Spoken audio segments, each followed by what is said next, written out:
Hi friends, అందరు నమస్కారం. చంద్రన్న కానుకలు మళ్ళీ మన ఇంటికి రాబోతున్నాయి. ఈ నెల వినాయక చవితి పండుగ సందర్భంగా ఏపీ రాష్ట్ర వ్యాప్తంగా ఉండే రేషన్ కార్డు కలిగిన వారందరికీ సీఎం చంద్రబాబు నాయుడు గారు 5 వస్తువులను అయితే కానుకగా ఇవ్వబోతున్నారు. అదేవిధంగా ఈ రేషన్ కార్డు కలిగిన వారికి మాత్రమే ఈ కానుకలు అయితే రావడం అయితే జరుగుతుంది. సో కొత్తగా పెళ్ళైన వారు, కొత్తగా రేషన్ కార్డులు పొందాలనుకునే వారు ఇప్పటి నుండి ఈ రేషన్ కార్డుల కోసం అప్లై చేసుకోవాలి, దానికి సంబంధించి ఏ ఏ డాక్యుమెంట్స్ కావాలో ఈ వీడియోలో అయితే పూర్తిగా తెలుసుకుందాం.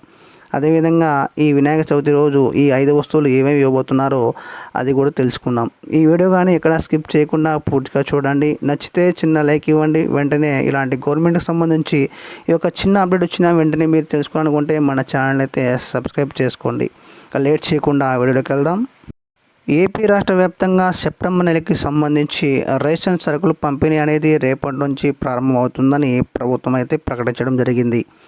సరుకులతో పాటు పంచదార కూడా ఈ యొక్క రేషన్ షాపులలో లభిస్తుందని వెల్లడించింది.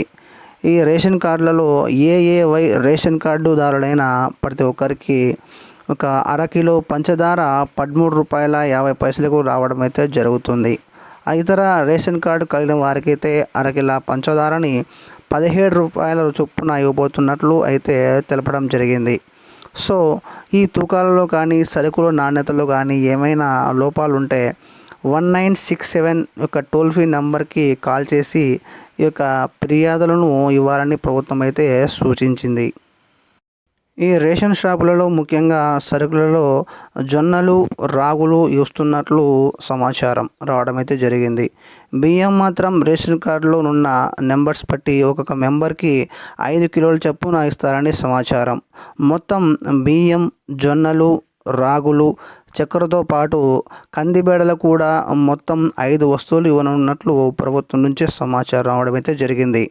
ఇక కొత్త పెన్షన్లు వీళ్ళ విషయానికి వస్తే ఇప్పుడే కొత్త యొక్క పెన్షన్లు అప్లై చేసుకోవడానికి ఎలాంటి డేట్ అనేది రాలేదు. సో నెక్స్ట్ మంత్ వచ్చే అవకాశం అయితే ఉందని ప్రభుత్వం నుంచి సమాచారం.